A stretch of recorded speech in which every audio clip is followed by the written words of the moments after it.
Olá pessoal, tudo bem? Estamos de volta aqui para mais uma aula de óptica geométrica. O assunto de hoje, óptica da visão. Bom, quem não se inscreveu no canal, por favor, se inscreva no canal, dê seu like e ajude o profissional da educação. Eu sou Carlos Souto, depois da vinheta, óptica da visão para vocês, parte 1. Vamos lá?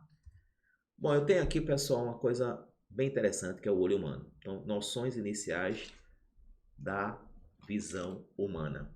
Então, vamos ver o que é um olho humano e os elementos de um olho humano. Então, eu tenho o olho de uma criança aqui e eu tenho os elementos do olho humano, como a córnea, como o humor aquoso, o cristalino, os músculos ciliares, o humor vítreo, a íris, esclerótica, a coroide, a retina e o nervo óptico. Vamos ver cada elemento desse, olhando agora, passando o cursor sobre as partes do globo ocular. Vamos ver as funções de cada uma delas. Esse pontilhado aqui, ó, é o eixo óptico principal. Esse eixo é imaginário que atravessa o cristalino. Serve para nós termos uma ideia de centro do olho. É como se a gente dividisse o olho em simetria, a parte de cima e a parte de baixo. Então, um eixo óptico é um eixo imaginário. Bom, na frente do olho, a primeira parte do olho que vem, também a parte externa do olho, é a córnea.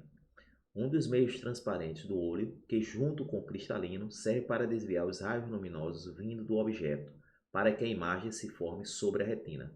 Então, ele tem uma relação muito estreita com o cristalino, porque ele com o cristalino é que juntos fazem a formação da imagem na retina.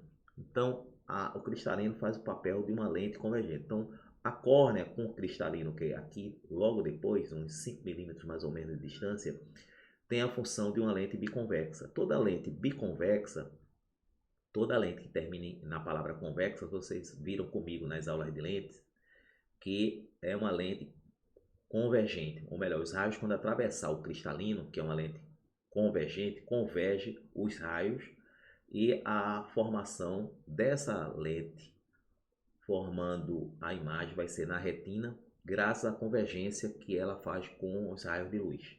Bom, aqui do lado, na frente do cristalino, tem a íris, que possui um orifício central denominado pupila, que controla a quantidade de luz que entra no olho. Então, a íris, algumas pessoas têm a íris azul, outras têm a íris castanha, outros negros, outros verdes, né? Eu, por exemplo, meus olhos são castanhos, então a minha íris é castanha. No meio da íris tem como chama? Uma circunferência assim, um orifíciozinho central, que é chamada pupila, que tem a função de controlar a quantidade de luz que entra e sai do olho, né? Quantidade de luz, regula a quantidade de luz para dentro do olho e também a luz que é refletida pelos olhos, né? É exatamente pela íris. Então nós temos aqui também o cristalino, que tem a função de uma lente biconvexa. Ao lado deles, em cima e embaixo do cristalino, nós temos os músculos ciliares, que tem a função de alterar o formato do cristalino. Então, esses músculos têm umas fibras que podem fazer com que o cristalino, dependendo de você querer ver uma imagem de longe ou de perto, ela vai relaxar ou vai contrair o cristalino, controlando a quantidade de luz que vai para a retina para a formação da imagem. Então tem uma função muito importante esses músculos ciliares. Aqui eu tenho o humor vítreo, é um dos meios transparentes do olho, ok? E logo atrás aqui, ó, eu tenho a retina. Então, conjunto de células dispostas sobre a coroide, que é sensível ao estímulo de luz. Então, a retina vai receber essa luz para formar a imagem, né? E possui células fotossensíveis que transformam a luz em eletricidade, que vai ser levada pelo nervo óptico até o nosso cérebro. E aí o cérebro vai decifrar com aquelas cores a imagem do objeto e a forma do objeto que nós estamos vendo. Interessantíssimo, né? Atrás da retina nós temos a coroide, que é uma membrana negra que cobre a esclerótica, evitando a difusão da luz. Bom, por que tem que ser negra? Por quê? Ela absorve a quantidade de luz que tem em excesso dentro do olho. E aí a luz não se difunde, porque todo objeto negro, toda superfície negra, membrana negra, por exemplo, no caso aí, ela vai absorver a luz. Negro não reflete a luz, ela absorve a luz. Então, ela tem uma função muito interessante de controlar a difusão da luz dentro do olho. Atrás dela tem a estrutura que segura o olho. Essa membrana opaca, que é a esclerótica, consistente, firme, que envolve o globo ocular, garantindo sustentação mecânica do olho. E além disso, ainda tem aqui os vasos sanguíneos, artérias e veias que levam nutrientes e oxigênio e recolhem resíduos tóxicos e gás carbônico das estruturas e tecidos que compõem o olho. Então, tudo que controla a oxigenação do olho e leva nutrientes para o olho e retira resíduos é feito pelos vasos sanguíneos. Bom, essa é a estrutura de um olho, muito interessante. Então, vamos agora à próxima página. Então, o objetivo dessa aula é compreender o olho humano como um mecanismo óptico, compreender o mecanismo de acomodação do globo ocular, distinguir miopia e hipermetropia, isso nós vamos ver na próxima aula, conhecer os processos de correção desses problemas ópticos, com lentes divergentes e convergentes, nós também vamos ver na próxima aula, e conhecer outras anomalias ópticas que nós vamos ver na terceira aula. Então, vamos ver aqui a página. Então, vamos ver aqui o seguinte, eu tenho aqui um objeto AB, e tenho aqui o desenho, certo? Como se fosse um olho.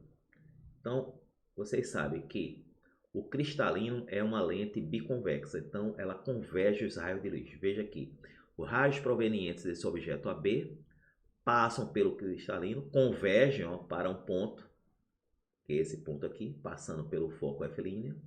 Vocês sabem que todo raio paralelo ao eixo converge passando pelo foco, nós vemos isso nas aulas de lentes, né? Quem não souber, volta lá no canal para assistir as aulas de lentes convergentes e divergentes.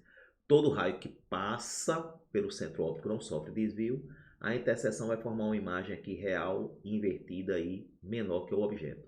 Veja que essa distância A', B' é menor que a dessa distância AB. Então a imagem é invertida, vai se formar exatamente em cima da retina quando o olho é normal. Bom, a fim de facilitar a representação de imagens formadas no globo ocular, utilizamos um esquema extremamente simplificado denominado olho reduzido. Então, esse aqui é um exemplo simplificado de como é um olho reduzido, ok? Onde os meios transparentes são substituídos por uma lente delgada convergente, situada a 5 milímetros da córnea. Então, daqui para cá, a córnea vai estar aqui e aqui vai estar o cristalino. E 15 milímetros da retina, que é o fundo do olho. Então, essa distância aqui, do cristalino até aqui, o final do olho, é chamado fundo do olho.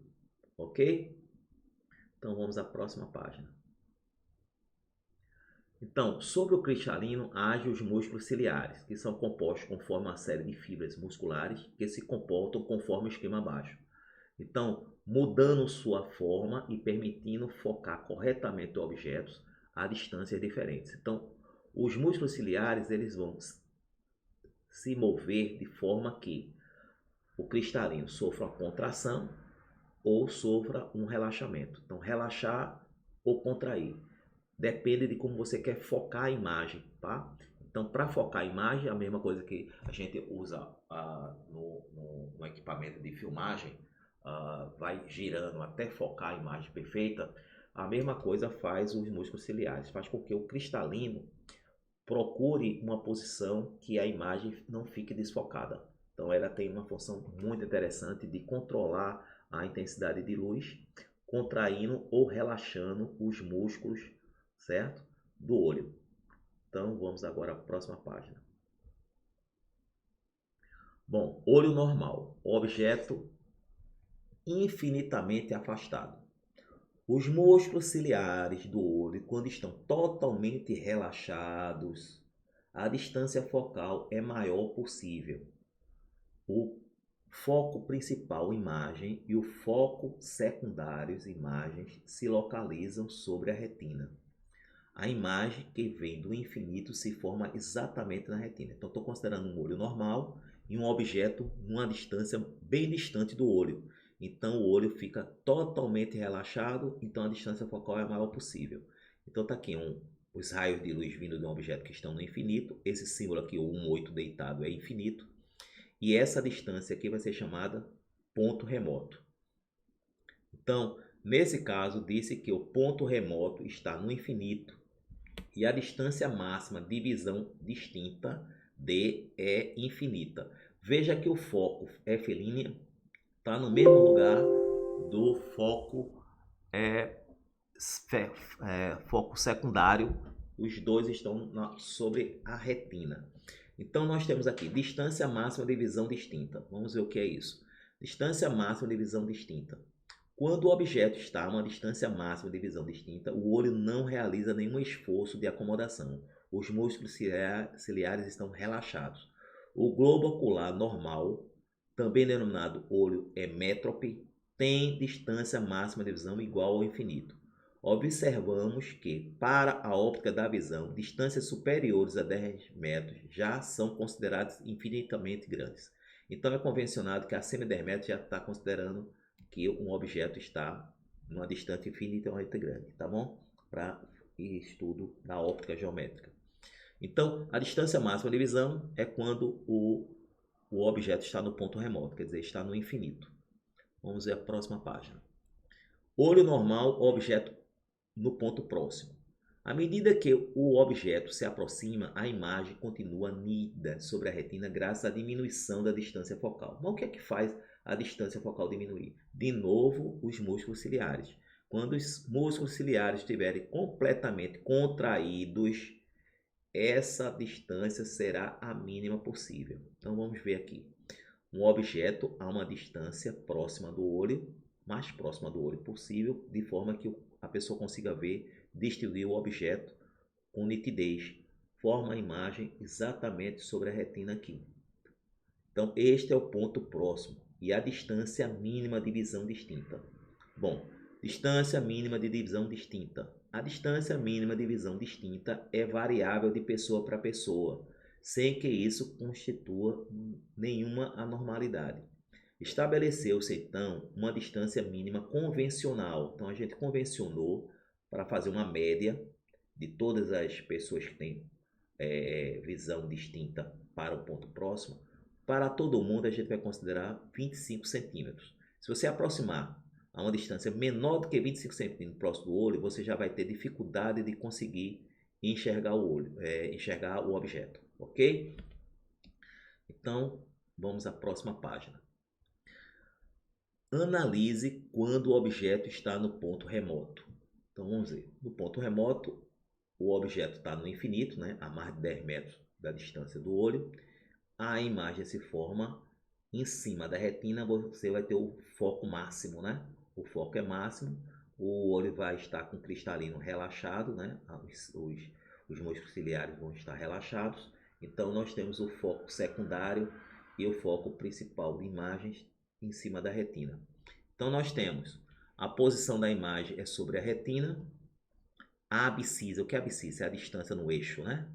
Horizontal. A abscissa da imagem pelínea nunca muda, que é a distância que a imagem vai se formar do espelho, que a gente chamou de DI nas aulas de lentes. A gente chamou de DI, distância da imagem à lente, é onde se forma a imagem na retina até o espelho. Então, é a distância da imagem à lente, ok?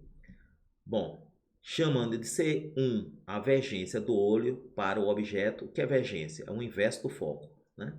Então, nós temos que, chamando o ponto remoto P1, que é a distância que o objeto está do olho, de D maiúsculo, então nós teremos que C1, que é 1 sobre o foco, vai ser 1 sobre a distância que o objeto tá, do olho, mais 1 sobre a distância que a imagem que está na retina até o olho. Então é aquela mesma fórmula fodida que nós vimos na parte de, vamos relembrar aqui, nós vimos a fórmula fudido, estão lembrado? Onde isto aqui é o C, que é a convergência. E esse DI aí é o P'. e o DO é o P. Então, distância do objeto à lente e o I, distância da imagem à lente, né? Então, essa fórmula que ele está colocando aí, onde ele coloca 1 sobre P' atrás aqui, passar essa fração aqui, e ele substitui isso aqui por D, que é o ponto remoto. Então, eu tenho que a divergência é 1 sobre o ponto remoto mais 1 sobre a distância que a imagem está da lente, que é exatamente a distância da retina à lente, né? Então, é a mesma fórmula que nós aprendemos, que é a relação de Gauss, nós vimos em lente, né? Fudido. Só que ele substituiu 1 sobre F aí por vergência e chamou de vergência C1, né? Quando está no ponto remoto, que é o ponto no infinito, ok? Então, vamos voltar lá. Então, eu tenho agora, segunda parte, análise do objeto no ponto próximo. No ponto próximo, o objeto agora está a uma distância D minúsculo, que eu vou chamar de D minúsculo. Então, a posição da imagem é sobre a retina também, mas só que agora o foco não está sobre a retina, então o foco agora é mínimo. Então, quando C2, chamando C2 a divergência do olho para o objeto no ponto P2, Dzinho, então essa distância aqui vai ser Dzinho. Então, eu vou ter a fórmula C2, que é a divergência, 1 sobre a distância próxima, mais 1 sobre P'. P' é sempre a mesma, porque como a imagem se forma na retina, a distância da retina à lente é a distância que a imagem está da lente, que é o nosso DI que nós aprendemos em lentes, nas aulas de lentes, o DI. O DO aqui, no caso, vai ser a distância próxima, né? O ponto próximo, ok? Bom, e a amplitude de acomodação. O que é amplitude de acomodação? É a variação de divergência do globo ocular entre as situações extremas do ponto remoto, C1, e a do ponto próximo, C2. É denominada amplitude de acomodação do olho e é dada pela relação amplitude é igual a C2 menos C1. É exatamente o seguinte, pessoal. A amplitude entre você ver o que está bem distante, o máximo possível, e mais próximo possível, essa variação entre você ver uma coisa distante, você tem um olho normal, distante, e vai se aproximando até chegar ao ponto próximo, e você vê nitidamente. Se você aproximar mais de que 25 centímetros do seu olho, você já não vê mais nitidamente. Então é chamado ponto próximo. E ponto distante é o ponto remoto. Essa variação entre você ver uma coisa distante até onde você consegue chegar mais próximo possível é chamado amplitude. Então, a amplitude você pode colocar agora nas fórmulas. Eu tenho que C2 é 1 sobre D1 mais 1 sobre P' menos 1 sobre D menos 1 sobre P'. Porque quando você trocar o parênteses aqui, vai trocar o sinal, né? Vamos ver aqui. Vou mostrar isso aqui para vocês. Então, tem o seguinte. Eu tenho que a amplitude é C2 menos C1. Então, a amplitude vai ser 1 sobre Dzinho mais 1 sobre P' menos 1 sobre D grande mais 1 sobre P'. Então, quando ele tira do parênteses aqui, vai trocar o sinal. Esse sinal aqui vai trocar o que está dentro. Então, vai ficar 1 sobre Dzinho mais 1 sobre P' menos 1 sobre D, trocando o sinal, menos 1 sobre P'. Então, vai cortar aqui, ó, mais um P' com menos um P'. Então, a amplitude é dada por 1 sobre D menos 1 sobre D grande. Então, essa é a fórmula de amplitude. Então, vamos lá.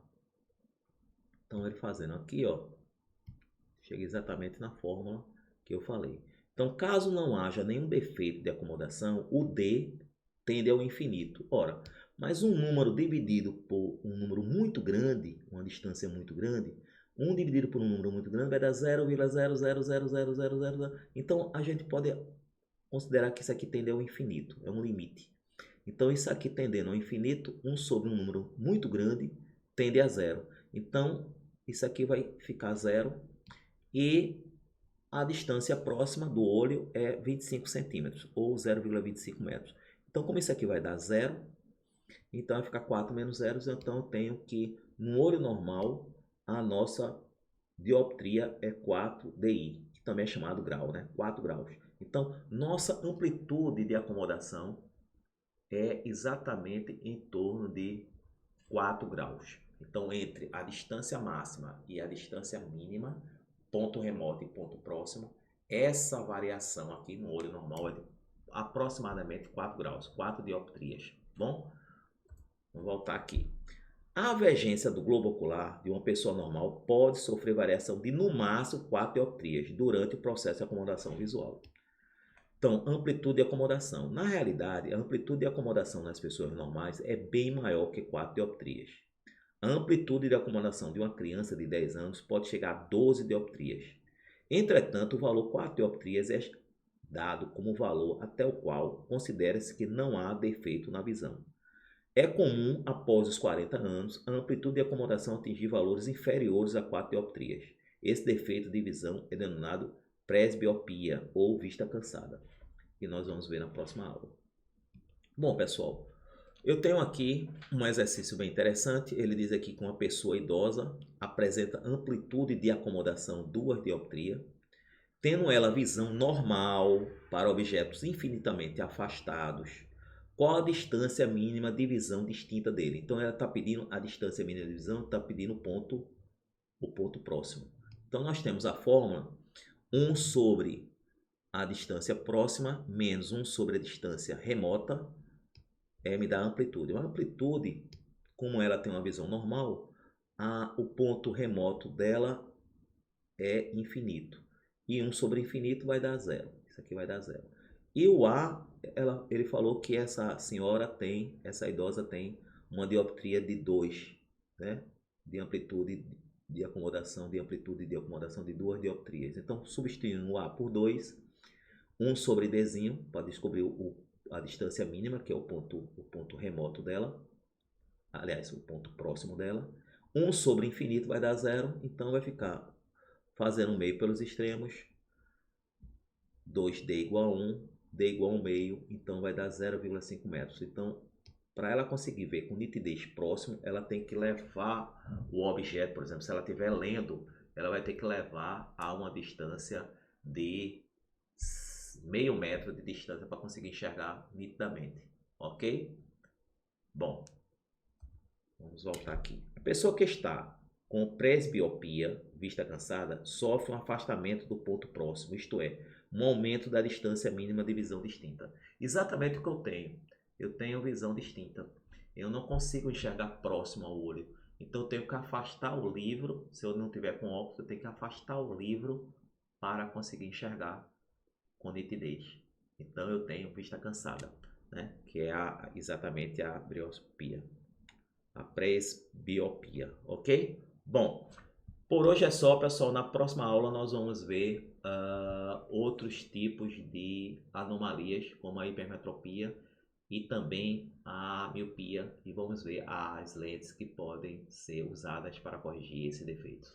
Bom, por hoje é só.